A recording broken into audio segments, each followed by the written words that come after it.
नमस्कार दोस्तों, हमारे YouTube चैनल में आपका स्वागत है। आज हम आपके लिए श्री विष्णु पुराण के चौथे अंश का 10वां अध्याय लाए हैं, जिसमें हम बात करेंगे ययाति के चरित्र की। तो चलिए भगवान विष्णु का नाम लेकर शुरू करते हैं इस अध्याय को। श्री पराशर जी बोले कि नहुष के यति, ययाति, संयाति, आयाति, वयाति और कृति नामक 6 महाबल विक्रमशाली पुत्र हुए। यति ने राज्य की इच्छा नहीं की, इसलिए ययाति ही राजा हुआ। ययाति ने शुक्राचार्य जी की पुत्री देवयानी और वृषपर्वा की कन्या शर्मिष्ठा से विवाह किया था। उनके वंश संबंध में यह श्लोक प्रसिद्ध है। देवयानी ने यदु और तुर्वसु को जन्म दिया तथा वृषपर्वा की पुत्री शर्मिष्ठा ने द्रिहुड्य, अनु और पुरु को जन्म दिया। ययाति को शुक्रा जी के शाप से वृद्ध अवस्था में असमय ही घेर लिया था। पीछे शुक्र जी के प्रसन्न होकर कहने पर उन्होंने अपनी वृद्ध अवस्था को ग्रहण करने के लिए बड़े पुत्र यदु से कहा, वत्स, तुम्हारे नाना जी के श्राप से मुझे असमय में ही वृद्ध अवस्था ने घेर लिया है। अब उन्हीं की कृपा से उसे मैं तुमको देना चाहता हूँ। मैं अभी विषय भोगों से तृप्त नहीं हुआ हूँ, इसलिए 1000 वर्ष तक मैं तुम्हारी युवा अवस्था से उन्हें भोगना चाहता हूँ। इस विषय में तुम्हें किसी प्रकार की आनाकानी नहीं करनी चाहिए। किंतु पिता के ऐसे कहने पर भी यदु ने वृद्धावस्था को ग्रहण नहीं करना चाहा। तब पिता ने उसे शाप दिया कि तेरी संतान राज्य पद के योग्य नहीं होगी। फिर राजा ययाति ने तुर्वसु, दुहर्यु और अनु से भी अपना यौवन देकर वृद्धावस्था ग्रहण करने के लिए कहा तथा उनमें से प्रत्येक ने उसे अस्वीकार किया और ऐसा होने पर उन्होंने उन सभी को यह शाप दिया।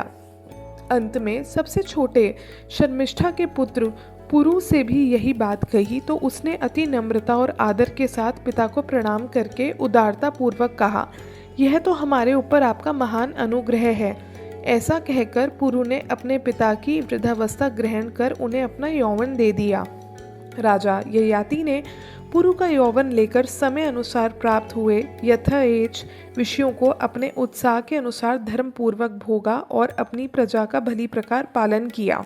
फिर विश्ववाची और देवयानी के साथ विविध भोगों को भोगते हुए मैं कामनाओं का अंत कर दूंगा, ऐसे सोचते सोचते वे प्रतिदिन भोगों के लिए उत्कंठित रहने लगे और निरंतर भोगते रहने से उन कामनाओं को अत्यंत प्रिय मानने लगे। उसके बाद उन्होंने इस प्रकार अपना उद्गार प्रकट किया, भोगों की तृष्णा उनके भोगने से कभी शांत नहीं होती, बल्कि घृताहुति से अग्नि के समान वह बढ़ती जाती है। संपूर्ण पृथ्वी में जितने भी धान्य, यव, सुवर्ण, पशु और स्त्रियां हैं, वह सब एक मनुष्य के लिए भी संतोषजनक नहीं है। इसलिए तृष्णा को सर्वथा त्याग देना चाहिए। जिस समय कोई पुरुष किसी भी प्राणी के लिए पापमयी भावना नहीं करता, उस समय उस समदर्शी के लिए सभी दिशाएं सुखमयी हो जाती हैं। दुर्मतियों के लिए जो अत्यंत दुस्त्यज हैं तथा वृद्धावस्था में भी जो शिथिल नहीं होते, बुद्धिमान पुरुष उस तृष्णा को त्याग कर सुख से परिपूर्ण हो जाता है। अवस्था के जीर्ण होने पर केश और दांत तो जीर्ण हो जाते हैं, किंतु जीवन और धन की आशाएं उसके जीर्ण होने पर भी नहीं होती।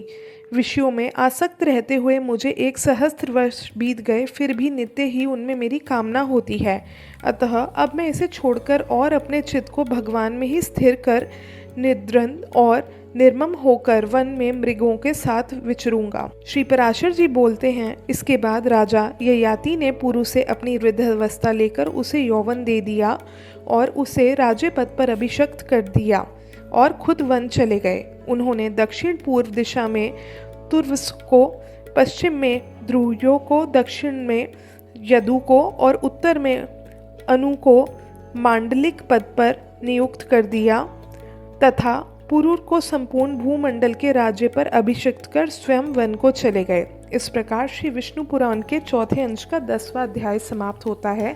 अगले यानी 11वें अध्याय में हम यदु वंश का वर्णन करेंगे और सहस्त्र अर्जुन का भी चरित्र कहेंगे। धन्यवाद।